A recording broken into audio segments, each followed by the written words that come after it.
नमस्कार दोस्तों। आज एक बहुत ही इंटरेस्टिंग स्टोरी के साथ में मैं आया हूं।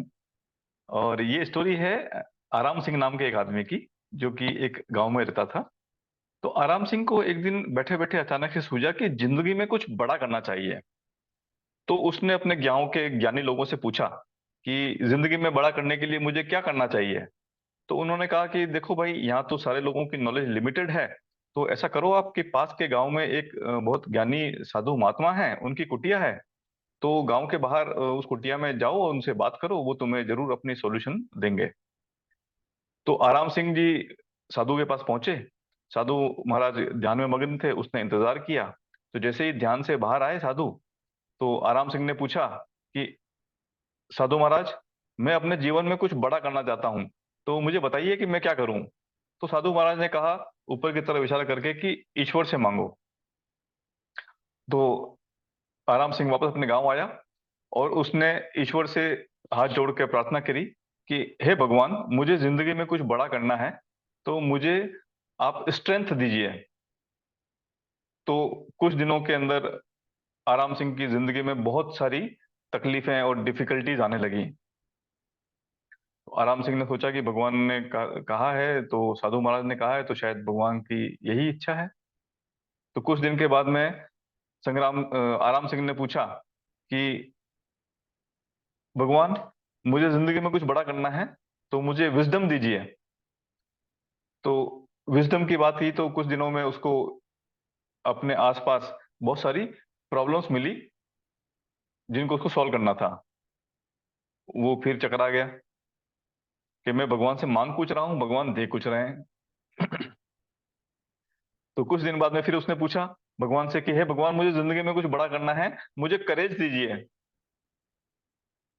तो भगवान ने उसकी जिंदगी में बहुत सारे डेंजर भेज दिए। अब वो परेशान हो गया और उसको समझ नहीं आ रहा था कि मैं क्या करूं। फिर उसने कुछ दिनों के बाद में फिर भगवान से प्रार्थना की कि हे भगवान, मुझे लव और प्रेम दीजिए। तो भगवान ने उसके जिंदगी में बहुत सारे लोग ऐसे भेज दिए जिनको की हेल्प की जरूरत थी, जो परेशान थे। तो वो घूम करके वापस, इसको कुछ समझ नहीं आया, उसने कहा कि मैं भगवान से मांगता कुछ हूँ, भगवान मुझे देता कुछ है। तो वो वापस उन साधु महाराज के पास पहुंचा। तो साधु महाराज ने उसको कहा कि तुमने क्या क्या किया और तुम्हें क्या क्या मिला। तो उसने बताया कि ऐसे ऐसे स्ट्रेंथ मांगी, तो मुझे डिफिकल्टीज दी। मैंने विजडम मांगी, तो भगवान ने मुझे प्रॉब्लम्स दी सॉल्व करने के लिए। मैंने लव और अफेक्शन मांगा, तो भगवान ने मेरे पास में पीड़ित लोग भेज दिए।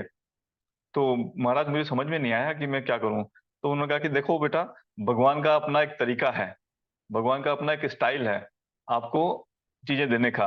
आप जो मांगते हो, कई बार भगवान वो देता है, कई बार भगवान आपको कुछ दूसरे रूप में देता है। तो दोस्तों, इस कहानी का जो मोरल है, वो मोरल ये है कि we are having situations, different situations in our life. हमारे पास में बहुत सारे चैलेंजेस भी आते हैं, बहुत सारी मुश्किलें आती हैं, मुश्किल हालात का हमको सामना करना पड़ता है, सिचुएशंस ऐसी आ जाती हैं कि हम उसको टैकल नहीं कर पाते हैं। तो आप ये मान के चलें कि प्रॉब्लम हमारे मांगने में या हमारी इच्छा करने में या हमारा ड्रीम करने में नहीं है। प्रॉब्लम है कि हम उस परसेप्शन को कैसे रीफ्रेम करें अपने माइंड के अंदर। तो दोस्तों, अगर तो आपको कहानी अच्छी लगी, तो मैं आपसे रिक्वेस्ट करता हूं कि मेरे यूट्यूब चैनल को लाइक और सब्सक्राइब करें। और अगर आप मेरे साथ जुड़ना चाहते हैं और आप सीखना चाहते हैं कि न्यूरो लिंग्विस्टिक प्रोग्रामिंग की मदद से कैसे अपने माइंड को रिफ्रेम किया जा सकता है, तो आप मेरे फेसबुक ग्रुप को ज्वाइन कर सकते हैं, या आप मेरे क्लोज व्हाट्सएप ग्रुप को ज्वाइन कर सकते हैं, जिसमें आपको लेटेस्ट इन्फॉर्मेशन मिलेगी। तो by the time, thank you very much for watching this video.